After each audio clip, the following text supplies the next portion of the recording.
So People magazine published a piece, I believe, yesterday, and People magazine, I would think, they're not as bad as the others towards the Sussexes. They can be occasionally pro-Sussex. They're not as shady as the others, but then I still side-eye them. I quite frankly side-eye any publication because I think the People magazine,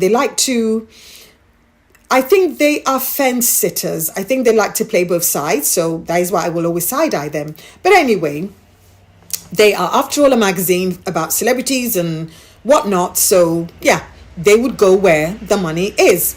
So, anyway, they decided to do a very substantive account of where Harry and Meghan actually are right now. And this has not really been published anywhere. So I thought, let me read this and do my thing on this. So the piece opens with the Sandringham summit, that blasted summit, that Sandringham summit that happened in January 2020. And it opened with the Queen, the late Queen Elizabeth, that is. Because when I say the Queen, I always think Elizabeth. Anyway, the Queen's firm line that there is no half in or half out. So you're either in on our terms or you are out on your terms. And Harry and Meghan chose out. Oof, very brave of them, my goodness. But then again, you have Meghan. You see, this is why it's good to have your own career, your own money, your own everything before you join any family, especially as a woman. But anyway, Harry and Meghan chose out, and they issued a statement that still defines their position 6 years later. And that is, service is universal. Yes, service is not just for the royals. Service is universal. It is for everyone who chooses a life of service. So 6 years on, if we track everything that they've done, they have done incredibly well, in my humble opinion. But 6 years on, as recently as last week, Harry was in Kyiv saying that he will still be a part of the royal family and that he is doing the things that he was born to do. And we know that Meghan is building as ever from the ground up. I don't even think people understand. They do not understand what it takes to build a brand from scratch. Yes, admittedly, she was, I would say, fortunate and very blessed to get help from Netflix for the incubator stage of her business. But despite that, I know many people who have literally got so much in funding from VCs, from angel investors, and they still make a hash of it and they still bomb. So Meghan has done extremely well. Extremely well. Anyway, Meghan is building as ever from the ground up, and she is waking up every morning thinking about new ideas. And they are in Montecito scheduling work around the school hours and spending weekends that are focused on Archie and Lilibet, who are, by every account, their central organizing principle. I think this is where the other brother and the other girl got the school run is our most important duty. Because I feel they stole that line from Harry and Meghan. But Harry and Meghan didn't say that the school run was their most important duty. They just said they organize everything they do around that. So the other brother and the other girl decided, yeah, we're going to use that line, and it bombed. It failed because everyone's thinking, so the future king and future queen, your most important job is a school run, despite all the servants that you have? Interesting. But anyway, this piece by People magazine, it has a number of things I want to highlight. So I want to highlight the fact that 12-year-old Navale Morris, who is a patient at the Royal Children's Hospital in Melbourne, told People magazine that Harry gave her flowers and told her to keep on being brave, and that she will keep thinking about that. So imagine a 12-year-old fighting an illness, right, that many of us dread to think of. And yet the fact that Harry gave her those genuine words of comfort, right, and that genuine human warmth is what she's going to be thinking about. Again, these are media moments that you cannot PR this. You cannot fake it, right, to the world press. It's either there or it isn't. And this is what it looks like when two people who are good at this, who are good at what they do, when they show up in a hospital and truly mean it. And I think People magazine is shady for adding when they mean it. Shade, the shade. Also, the piece in People magazine, it documents the Invictus dimension through the eyes of someone who was on the ground.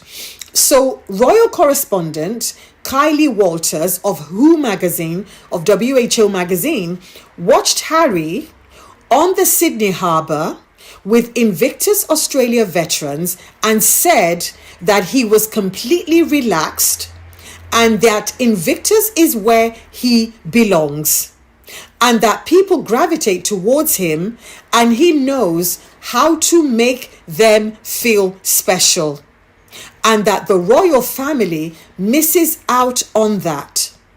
Again, a sad reminder of the global platform that he could have had. I don't think it's a sad reminder for Harry because, whether they like it or not, unfortunately for the royal family, Harry still has his global platform. It is them that has lost relevance. And at the end of the day, Harry just has the it thing. He knows how to make people feel special. And he was relaxed. I think there's a dig there. I honestly think there's a shade to the others there. But then again, I am focused on Harry and Meghan.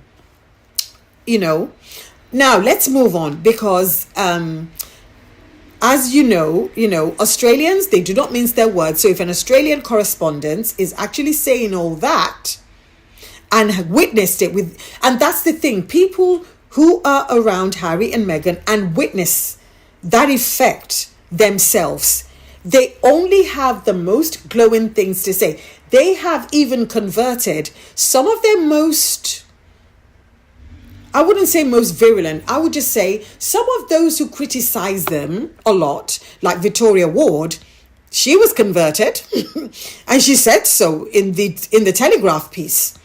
And funnily enough, the people who were not there, like Jobson, like Richard Eden, like the usual suspects, they were the ones saying negative things. And the funny thing is, these so-called royal correspondents, they've not been saying very much about the King's visit, have they? They've not been praising it to high heavens, have they? But then again, let's wait and see at the end. So I think that the piece in People magazine, it also touches on their money, the commercial aspect of what they are doing. And I think they got a few things wrong. So, for example, they're saying that Meghan was paid for her Best Life appearance. Apparently she wasn't. But then again, I'm not going to quibble that point. That is up to Harry and Meghan to make that correction. They've moved on. And if People magazine choose not to, that's on them. Harry delivered a ticketed keynote. And Meghan, as we know, she earns commission through one-off. And they have a security bill and a lifestyle to maintain. And that is true.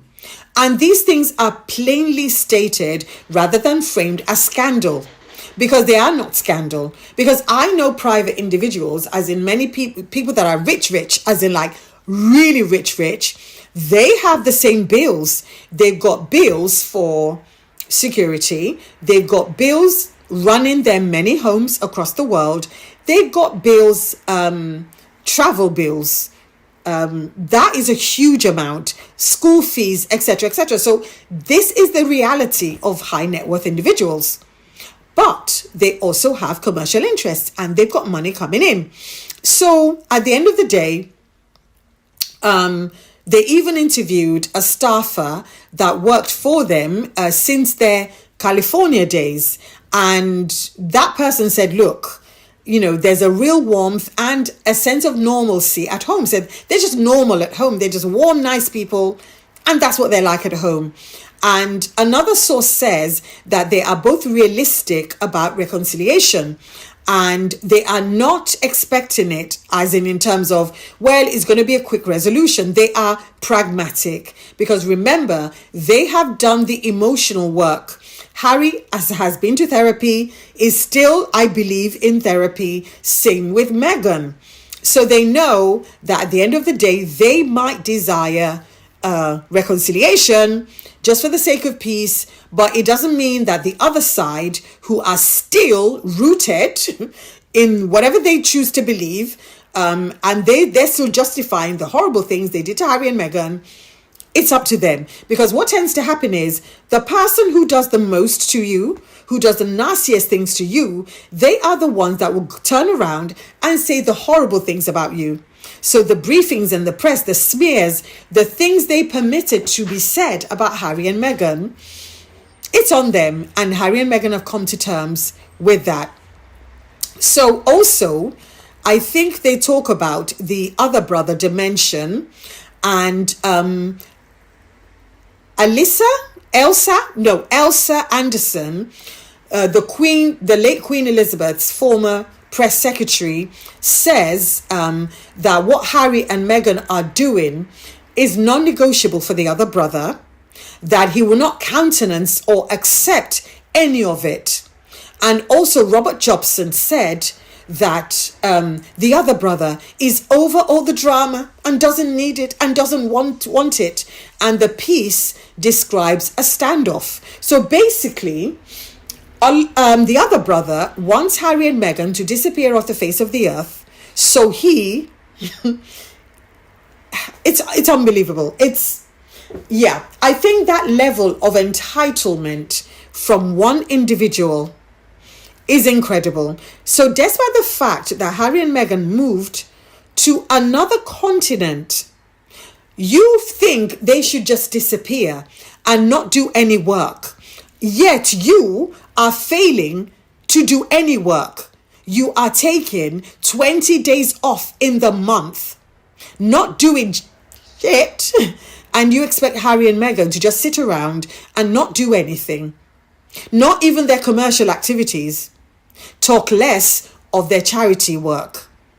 Because you are very bad at it. And unfortunately, your wife is also very bad at it. And in fact, your wife herself, at the celebration, celebrating her former boss, the late Queen Elizabeth, your grandmother, actually confessed that she was bad at it. But because your younger brother and his wife are very good at doing what you're supposed to be doing, it's jealousy and incandescence and rage, and you won't sanction it. Says who? You and whose army?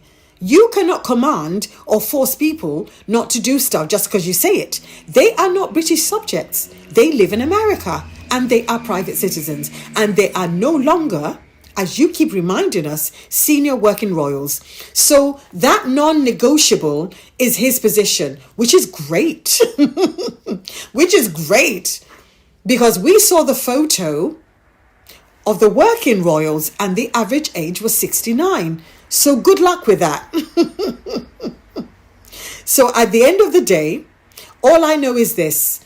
With Harry and Meghan, a lot is forgiven when you are on the ground and you show up and you do good work. Because at the end of the day, the magic and the allure of being a royal is not about the title. The title has nothing to do with being able to provide that magic and allure. It comes down to showing up, being authentic, and being warm and kind.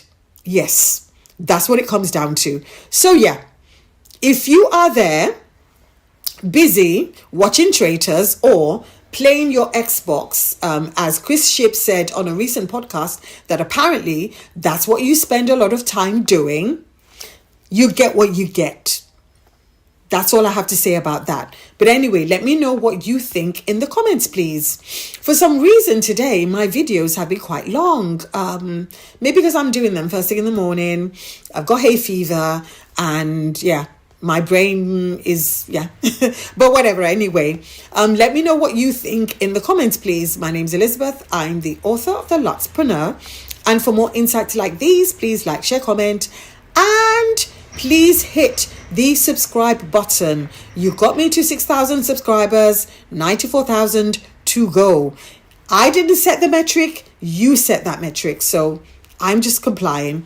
But anyway, to support my work, you can buy me a coffee at buymeacoffee.com/Elizabeth Solaru, or you can do a lovely super thanks. Also, you can get a copy of my book, The Luxpreneur, from Amazon, Waterstones, or Barnes & Noble. People magazine's Australia Victory Tour coverage, Harry, Meghan, and the magic that was never about the title. People magazine published a feature on Harry and Meghan in the wake of their Australia tour, and it opens, as so much of their story does, with the Sandringham summit of January 2020, the Queen's firm line, no half in, half out, and the statement Harry and Meghan issued that still defines their position 6 years later: service is universal. Before moving through everything that has followed. Harry in Kyiv, Meghan building as ever from the ground up. Both of them in Montecito scheduling work around school hours with Archie and Lilibet as their central organising principle. And on the ground in Australia, where 12-year-old Navali Morris, a patient at the Royal Children's Hospital in Melbourne, told the magazine that Harry gave her flowers and told her to keep on being brave. A moment of genuine human warmth that was not managed or manufactured, and where royal correspondent Kylie Walters of WHO magazine watched Harry on Sydney Harbour with Invictus veterans and said he was completely relaxed, that Invictus is where he belongs, that people gravitate toward him, and that, in the sentence that stops you cold, the royal family misses out on that. A sad reminder of the global platform he could have had, which is an Australian royal correspondent saying out loud what others have been circling around for years, while the piece is equally honest about the commercial dimension, noting plainly that Meghan was paid for her best life appearance, and Harry delivered a ticketed keynote, framing these facts not as scandal but as how two people stripped of institutional funding sustain the life and the work they have built. And a staffer who has been with them since their early California days describes real warmth and a sense of normalcy at home, while sources close to both describe measured realism about reconciliation, small, manageable steps, something that remains important to Harry with Meghan supportive. And then the piece arrives at the William dimension, which is where it is most honest and most bleak, with Elsa Anderson calling their work a non-negotiable for William, Robert Jobson saying William is over the drama and doesn't need it. The characterisation of his position coming entirely from outside voices, while Harry and Meghan's sources speak in the language of emotional realism and small steps, until the feature closes with 2 sentences that carry the weight of everything. A lot is forgiven when you're on the ground and you show up and do good work, and the magic and allure of a royal does not necessarily come down to a title. And both of those things are now on the record in People magazine on their 8th wedding anniversary. The magic was never in the title. January 2020, the Sandringham summit. The Queen drew a line, and she drew it clearly. No half in, no half out. You are either fully in on our terms or fully out on ours. Harry and Meghan chose out, and the statement they issued in that moment still defines everything they do 6 years later. Service is universal. Not service as obligation, Not service as condition of membership, service as identity, as purpose, as the thing you carry with you, whether or not an institution sanctions it. 6 years on, they are still carrying it.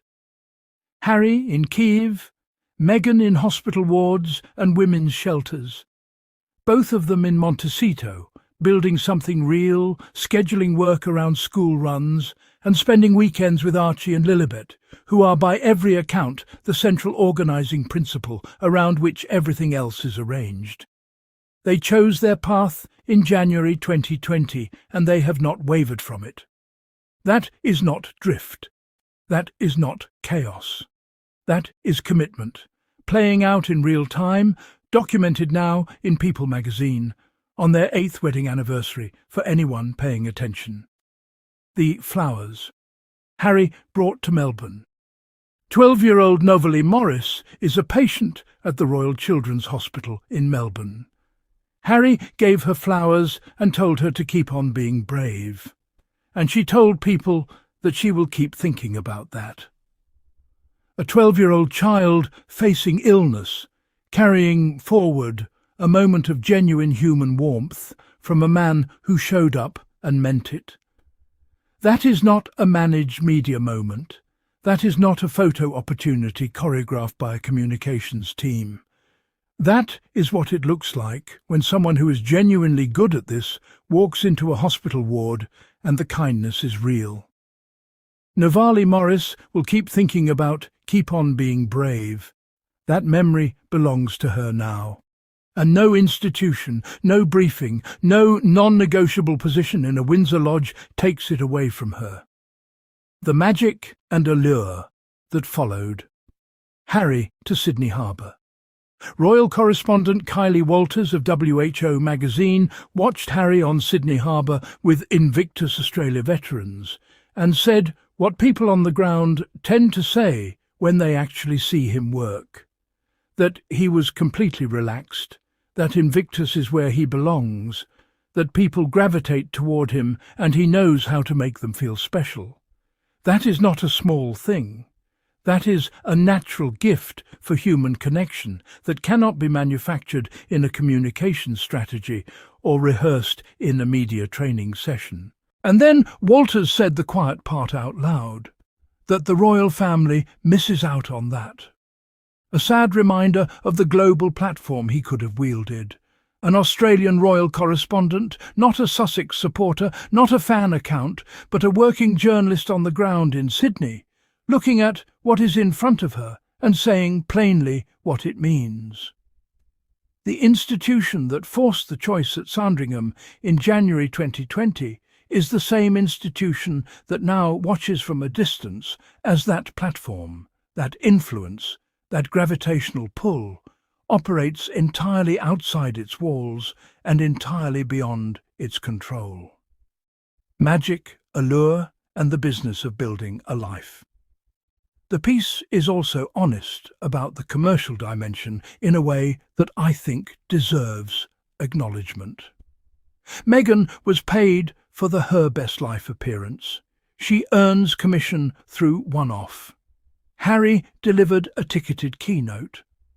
These things are stated plainly rather than framed as scandal, because they are not scandal.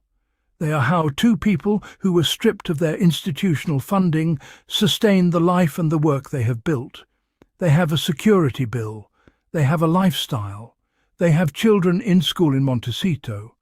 The sustainability of all of that requires income, and the piece treats that as the straightforward reality it is, rather than the source of tabloid outrage it has so often been made to seem.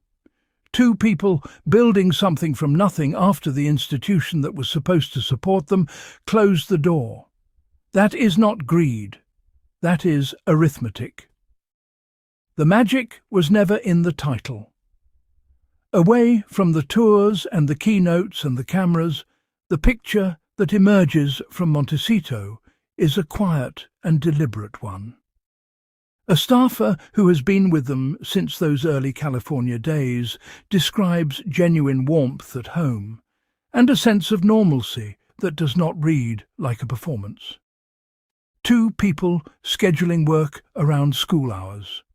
Weekends belonging to Archie and Lilibet. That is not the portrait of a household in crisis. On the question of reconciliation, both Harry and Meghan are described as realistic, not approaching it with any expectation of swift resolution, not leaning into hope as though hope alone could do the work. Small, manageable steps. That framing matters. It is careful and honest, and it tells you something about where they actually are, rather than where people would like them to be. And this remains, the piece is clear about this, very important to Harry, with Meghan standing fully beside him in it. Not pushing, not pulling, supporting. That is also on the record now. In People magazine, on their 8th wedding anniversary, the magic and allure were never about the title. The William dimension is where the piece is most honest and most bleak, and it is worth sitting with that asymmetry for a moment, because it tells you everything. Ailsa Anderson says what Harry and Meghan are doing is a non-negotiable for William, that he would not countenance any acceptance of it, and Robert Jobson adds that William is over the drama and doesn't need it and doesn't want it. That is his position, not a starting point, not a gesture toward eventual conversation, a non-negotiable. And the crucial thing, the thing the piece makes clear through the architecture of its own sourcing, is that Harry and Meghan's voices in this story come through people who describe emotional but measured realism, small steps, importance to Harry, Meghan supportive, realistic about the timeline, while William's characterization arrives entirely through outside observers and authors who have written books about the institution. He has contributed no warmth to this narrative. Not a single source close to William offers anything that resembles an open door. The standoff is real, but it is not symmetrical, and the sourcing itself is the proof, because one side of this divide is talking about hope, and the other side is defined entirely by its refusal. The magic was never in the crown. A royal's power, the real kind, the kind that stays with the 12-year-old girl in a hospital bed long after the visit is over, has never lived inside an institutional title. It lives in the person. It lives in the decision to show up. Harry and Meghan demonstrated that repeatedly and concretely across this tour. In hospital wards, in women's shelters, on sailing boats with veterans who had earned the right to be seen. That is not a performance of royalty. That is royalty, in the only sense that has ever actually mattered.